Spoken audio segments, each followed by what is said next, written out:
Welcome to the Rwandan Vigilante, where silence is shattered and truth is pursued. In this episode, we confront a deeply buried truth.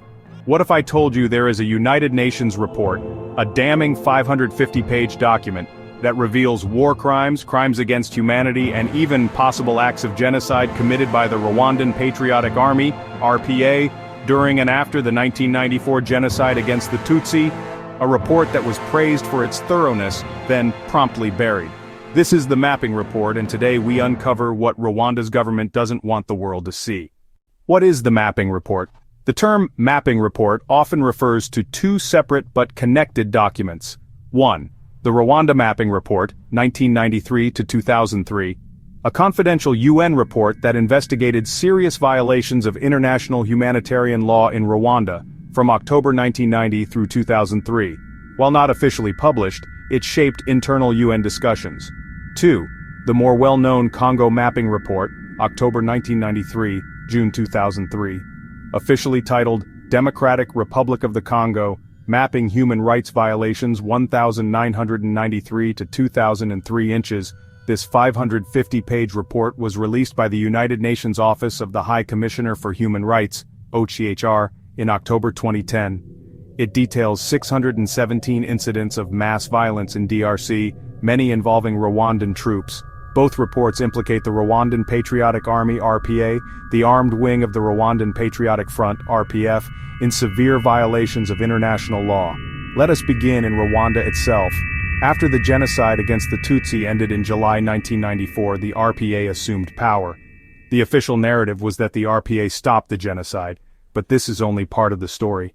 The Rwandan Patriotic Army committed serious human rights violations against civilians suspected of supporting the former regime, or the Interahamwe, quote from UN sources.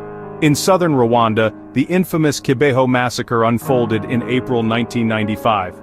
Kibeho was a camp housing over 100,000 internally displaced persons, IDPs, mostly Hutus who feared retaliation from the RPA. According to the Australian Defence Force, ADF, which was present on the ground, over 4,000 people were killed in just a few days. Some sources, including Human Rights Watch, suggest the numbers could be higher. Quote from UN officials, "These were unarmed civilians, mostly women and children, mowed down by automatic gunfire." What was the RPF's justification? They claimed the camp harbored genocidaires. But human rights groups insist the killings were indiscriminate and aimed at silencing opposition. By late 1996, the violence spilled into neighboring Zaire, now the Democratic Republic of Congo. Rwandan troops invaded Zaire, chasing after Hutu militias who had fled. But in doing so, they also targeted Hutu civilians, refugees who had nothing to do with the 1994 genocide. According to the UN Congo Mapping Report, systematic, widespread and targeted attacks were carried out by the RPA and their allies against Hutu refugees. Key incidents documented: Mugunga Camp, November 1996, one of the largest refugee camps. Witnesses say hundreds were killed as RPA shelled the camp. Tingi, Lubutu, Shabunda, and Kisangani. Massacres occurred during RPA pursuit of refugees. Death tolls, UN estimates. Between 200,000 and 300,000 Hutu civilians died during these cross-border attacks. The apparent systematic and targeted nature of most of the attacks could be characterized as crimes of genocide. UN Congo Mapping Report, paragraph 517. These were not battlefield deaths, they were mass killings of civilians, women, children, the elderly, in forests, hospitals and camps. Voice of a survivor.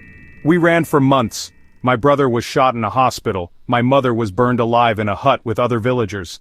Why were these crimes ignored? Because Rwanda was hailed as a post-genocide success story.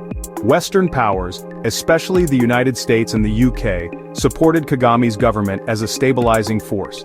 To many policymakers, challenging Rwanda meant risking the fragile narrative of African peace and post-genocide recovery. Even the UN itself hesitated. The Congo Mapping Report sat unpublished for months due to fears of backlash from Kigali. Some member states lobbied against the report's publication, fearing political repercussions. Former UN official. If these atrocities were committed by a non-Western ally, the world would have reacted differently. The mapping report's legal framework includes crimes against humanity, war crimes, possible genocide.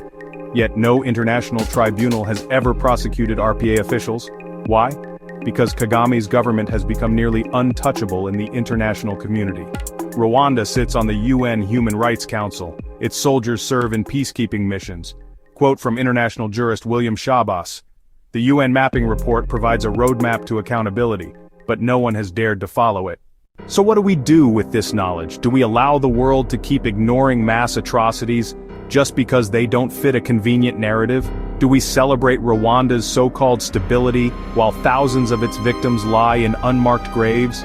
These are not just questions for historians or diplomats, they are questions for you, the viewer. We are the Rwandan vigilante, and we will continue to shed light on the stories others have buried. If this truth matters to you, share this video, subscribe, and speak the names of the forgotten. Silence kills, but together, we speak.